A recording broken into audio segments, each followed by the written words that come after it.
ہم نے معاملے کی سنگینی کو سمجھا نہیں.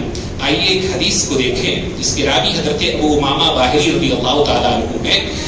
کہتے ہیں کہ آتا النبی صلی اللہ علیہ وسلم شابا، نبی صلی اللہ علیہ وسلم کی خدمت میں ایک نوجوان آیا.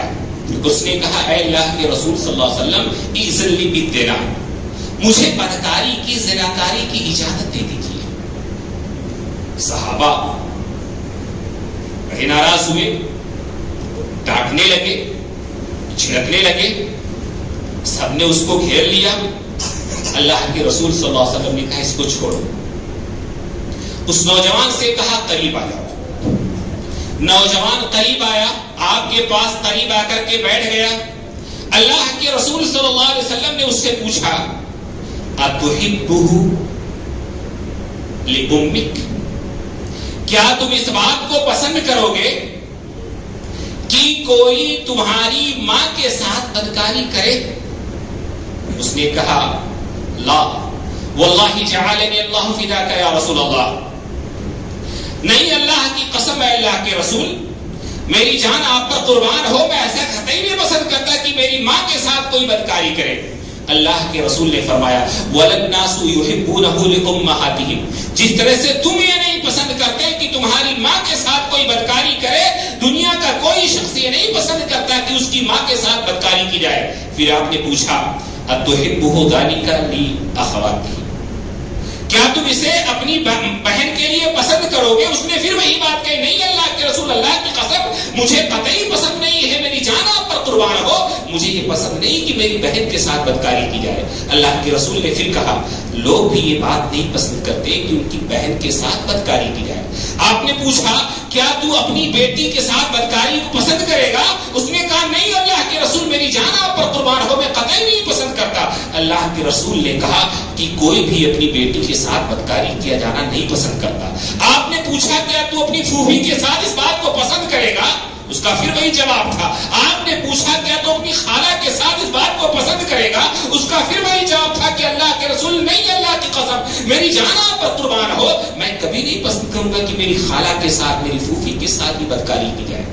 مسئلہ یہی ہے جس بھی لڑکی کے ساتھ ہم پہلے بڑھاتے ہیں، رشتے بناتے ہیں، ناجائز تعلقات قائم کرتے ہیں، وہ کسی کی بیٹی ہوتی ہے، کسی کی ماں ہوتی ہے، کسی کی بہن ہوتی ہے، کسی کی بیوی ہوتی ہے، کسی کی خالہ ہوتی ہے، کسی کی پھوپھی ہوتی ہے.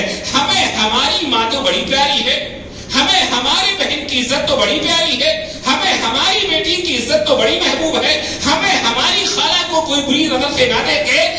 کوئی بھی عورت ان رشتوں سے تو خالی نہیں ہوتی.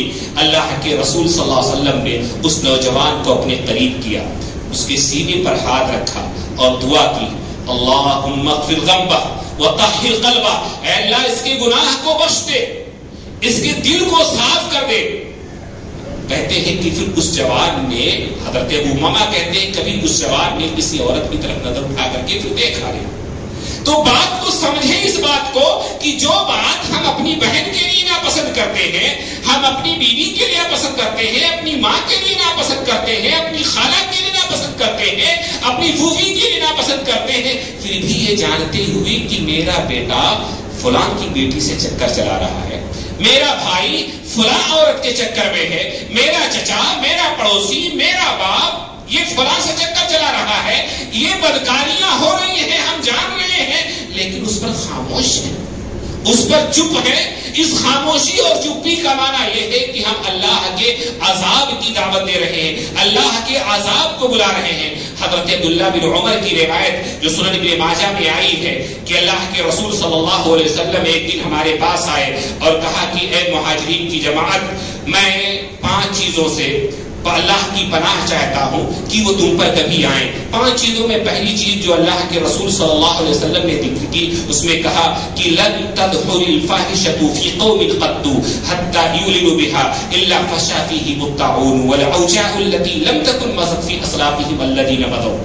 کسی بھی قوم میں، کسی بھی علاقے میں، کسی بھی بستی میں، کسی بھی قریہ میں جب بے حیائی پھیلتی ہے، بدکاری پھیلتی ہے، زناکاری پھیلتی ہے، اس کا نتیجہ نکلتا ہے کہ ایسے علاقے، ایسی بستی، ایسی قوم میں طاعون اور ایسی نادر الوجود بیماریاں جنم لیتی ہیں جس کا نام بھی ان کے باپ دادا نے نہیں سنا ہوتا۔ ایڈز کا نام سنا تھا، کورونا کا نام سنا تھا، بلکہ ہمارے باپ دادا تو یہ بی پی اور شوگر جیسی عام بیماریاں آج کل ہیں وہ بھی نہیں جانتے تھے اس طرح سے۔ لیکن اب یہ نئی نئی بیماریاں جو روزانہ آ رہی ہیں، یہ سب انہی برائیوں کے انجام ہیں۔ ان کے جو ظاہری اسباب، سائنٹیفک اسباب، ڈاکٹر کے اسباب ہیں وہ الگ ہیں، لیکن کچھ معنوی اسباب بھی ہیں جن کی سزا کے طور پر اللہ تعالی ہمیں یہ سب دیتا ہے۔ وہ